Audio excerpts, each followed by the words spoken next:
Hello everyone, कैसे हैं आप सब। अभी मैंने हाल में ही एक ब्लॉग एंड किया है, वो ब्लॉग आपके पास पहुंच चुका है। तो ये दूसरा उसी के ही है, उसी की बात का ही है। ये तो शाम के टाइम का है ये। और यहाँ ना हिमांश के एग्ज़ाम चल रहे हैं, तो मैं उसको थोड़ा सा लिखने के लिए दे रही थी उसको, जैसे उसके एग्ज़ाम में आएगा उसी तरह से दे रही थी। क्योंकि यहाँ पर टीचर जो होती है सिलेबस हमें पहले ही दे देती हैं कि ये आएगा, उसी हिसाब से मैं उसको दे रही थी ताकि वो प्रैक्टिस करता रहेगा और मैं अपना काम करती रहूँगी। पर हुआ क्या, हुआ तो उल्टा ही। मैंने उसको प्रैक्टिस करने के दिया, उसने प्रैक्टिस वगैरह तो कुछ नहीं करी। और जब तक मैंने गेहूँ साफ़ करे उसने टीवी ही देखी। मैंने सोचा जब मैं गेहूँ साफ़ कर लूँगी अपनी प्रैक्टिस कर लेगा। पर वही है ना, बच्चों के पास जब तक आप बैठोगे नहीं, बच्चे अपना काम बिल्कुल भी नहीं करते हैं। और उसने बिल्कुल भी पढ़ाई नहीं करी और मुझे गेहूँ साफ़ करने में कम से कम 2 से ढाई घंटा लग जाता है। क्योंकि जो फटकने वाला होता है ना सूप या छाछ, उससे तो बहुत ही आसानी से गेहूँ साफ़ हो जाते हैं। बट ये छन्नी जो होती है ना स्टील की, इससे बहुत टाइम लगता है।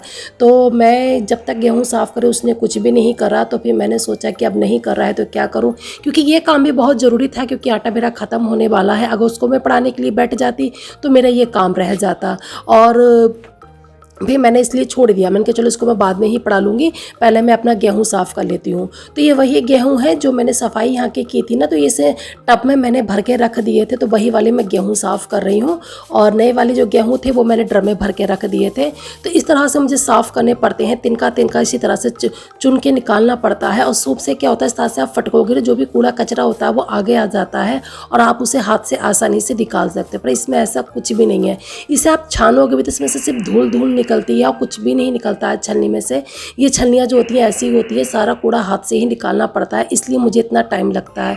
और मैं सोच रही थी इस बार कि मैं गांव से गेहूँ धो के साफ़ करके ले आऊँगी। तो पता है इस टाइम क्या हो रहा है, गाँव में बंदर जो है ना, बहुत ज़्यादा बंदर हो रहे हैं। वो गेहूँ सूखने नहीं दे रहे हैं, बिल्कुल भी नहीं सूखने दे रहे हैं, बस आते हैं खाते हैं। तो मैंने सोचा कि इससे सुखाने से अच्छा है कि मैं इन गेहूँ को ऐसे ही ले जाऊँ।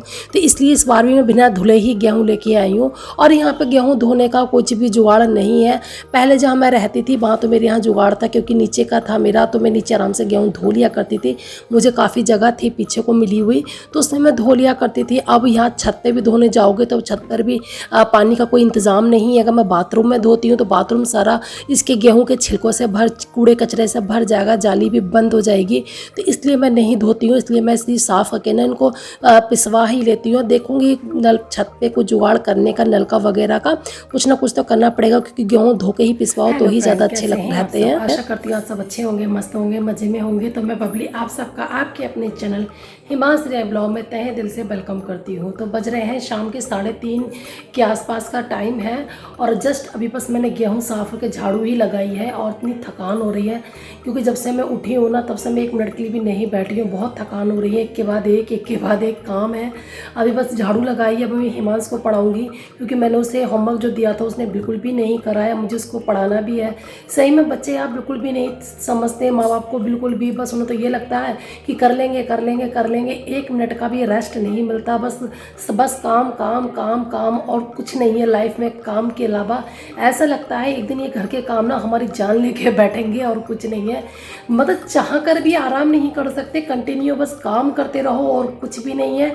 और तब भी सुनने को यही मिलता है कि क्या करती हो, बच्चे को नहीं पढ़ाया, ये नहीं करा। बड़ा दुख होता है जब ये सब कुछ सुनने को मिलता है तो। पर भावनाओं को कोई नहीं समझता, ना हमें कोई समझता। और पता है गेहूँ जो है ना कम से कम 2-2.5 घंटा लेते हैं साफ़ करने में, कमर टूट जाती है इसमें। और हालत मेरी हो गई है ख़राब। अब मैं जा रही हूँ हिमांश को पढ़ाने के लिए। चले हैं, चलो बिस्किट खाओ, फटाफट खाओगे बिस्किट, लो जल्दी लो।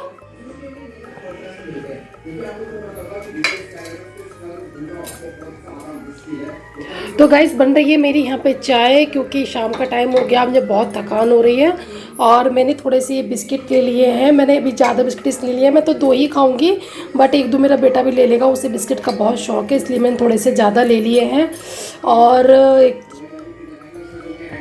पता है ये उंगलियां बहुत दुख रही हैं, क्योंकि जब गेहूँ साफ़ करो तो इस तरह से ऐसे सरकाना पड़ता है ना गेहूँ को, तो ये चीज़ बहुत दुख रही है। ना पेन होने लगता है गेहूँ साफ़ करने में बहुत ज़्यादा। और फटकने वाला मेरे पास है नहीं है जिससे हम गेहूँ फटकते हैं, तो बस मुझे ऐसे ही गेहूँ साफ़ करने पड़ते हैं। चाय वगैरह पी ली थी, क्योंकि फिर मैंने देखा कि हिमांश ने तो बिल्कुल भी जो मैंने उसको वर्क दिया था उसने बिल्कुल भी नहीं करा है।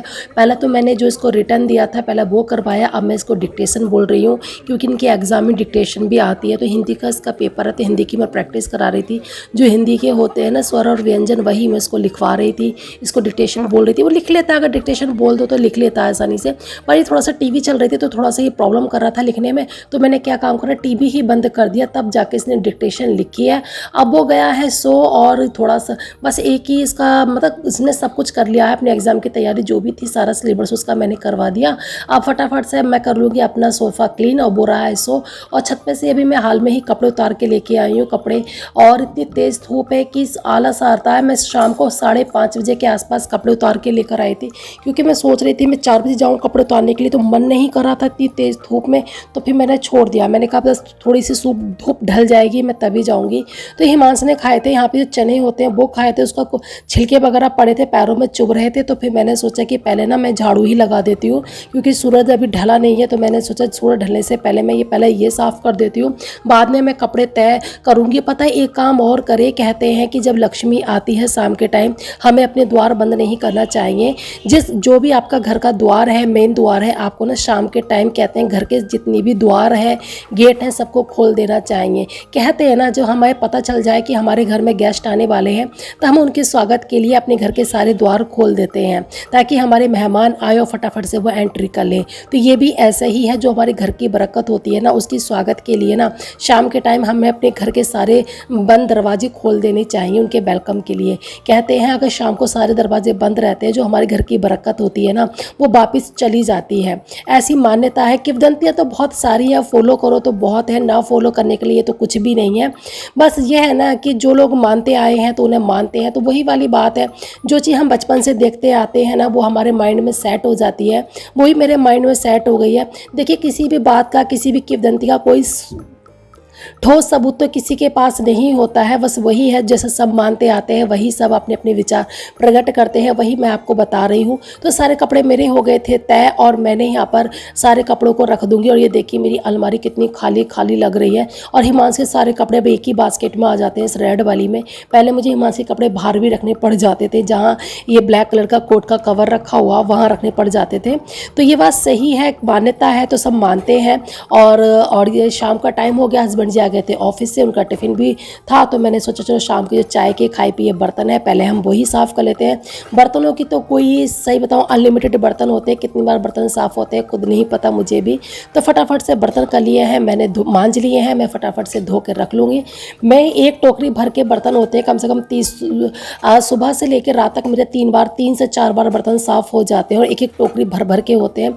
और जो कि मैं बर्तन इकट्ठे नहीं करती हूँ, जो कि बीच बीच में मैं बर्तन साफ़ करती रहती हूँ तब भी, क्योंकि मेरा बेटा जो है ना कुछ ना कुछ उसको चाहिए होता है, तो कुछ बर्तन तो वो कर देता है। ये ऑफिस से आए थे तो ये खाद लेकर आए थे, क्योंकि इस टाइम ना जुनून लगा हुआ है इनको प्लांट का। कहते हैं ना जिस चीज़ का जुनून चढ़ जाता है ना तो उसका नशा सर चढ़ के बोलता है, तो बस वही यहाँ पर हो रहा है। तो बस प्लांट के लिए खाद लेकर आए थे, तो खाना बनाना है। तो खाने में आज खास कुछ नहीं बनेगा, आज मैं बनाऊँगी मूँग की दाल की खिचड़ी, क्योंकि इनको थोड़ा सा हल्का फुल्का ही खाना है। तो इन्होंने कहा खिचड़ी ही बना दो मूँग की दाल की। तो मैं पता जो मूँग की दाल होती है ना बिना छिलके वाली, वो तो मैं कम से कम 1 कटोरी लेती हूँ, और चावल जो लेती हूँ मैं आधी से भी आधी कटोरी चावल लेती हूँ। चावल तो मैंने इतने सारे निकाले हैं, बट मैंने इतने सारे यूज़ नहीं किए थे, बहुत कम चावल यूज़ किए थे। पहले तो मैंने इतने निकाल लिए, जब मैंने देखा तो चावल बहुत हो जाएंगे, तो मैंने मुश्किल से आधा कप चावल लिए थे। आधा कप चावल और 1 कटोरी मूँग की दाल का मैं यूज़ करती हूँ खिचड़ी में। बहुत ही टेस्टी लगती है और हेल्दी भी होती है, और हज़म भी जल्दी हो जाती है। कभी कभी ना हमें ऐसा पौष्टिक खाना भी खाना चाहिए जो एकदम से हज़म हो जाता है। तो आप देख सकते हो इसमें दाल ही दाल दिख रही है, चावल का दाना तो आपको बहुत कम देखने को मिलेगा। और ऐसी ही खिचड़ी मुझे पसंद है। और पता है मेरे बेटे ने तो खाना खा लिया था, और जब हम खाना खाने बैठे तो उसको वो बोला मुझे भूख लग रही है। तो फिर मैंने सोचा आटा तो था बट सब्जी नहीं थी, मैंने उससे कहा खिचड़ी खा ले, तो उसने मना कर दिया। तो फिर मैंने कहा अचार से पराठा बना दो, उसने कहा मुझे अचार भी नहीं खाना। अब मैं उसके लिए क्या सब्जी बनाती, तो ये देखिए दाल दाल दिखाई दे रही है, चावल का तो बहुत कम दाना है, तो इसमें नमक वगैरह डाल दूंगी, इसको बनने के लिए रख दूंगी। और जब हम नाइट वॉक पे गए तो उसे समोसा खिलवाया था हमने, अब इसको रख दूंगी और इसको मैं 2 सीटियां लगाऊंगी और मेरी खिचड़ी बनके तैयार हो जाएगी। और मैं फिर इसमें एक तड़का भी लगाती हूँ। इस तड़के से ना इस खिचड़ी का टेस्ट बहुत अच्छा हो जाता है। आप चाहें तो इस खिचड़ी को ना कभी भी इंजॉय कर सकते हो, ज़रूरी नहीं है जब आप बीमार हो तभी खाओगे। इसका टेस्ट इतना अच्छा होता है, एक बार आप इस तरह से खिचड़ी बना के खा लोगे ना तो आपका मन यही करेगा कि हफ्ते में एक बार इस तरह की खिचड़ी बना के खाएं। तो ये हींग, जीरा और लाल मिर्ची तोड़ के मैंने डाल दिया है इसमें। अब ये तड़का हम लगा देंगे अपनी खिचड़ी के अंदर और इसके साथ इसे एंजॉय करेंगे हम छाछ के साथ। छाछ जो है ना, मैंने बूंदी का ही रायता बनाया था, बहुत टेस्टी लगता है इसके साथ और आप एक बार ज़रूर ट्राई करना। बहुत ही हल्का और बहुत ही टेस्टी सा हमारा खाना बनके तैयार हो गया है। तो बस आज का ब्लॉग करूँगी यहीं पर एंड मिलती हूँ नेक्स्ट ब्लॉग में। तब तक के लिए बाय।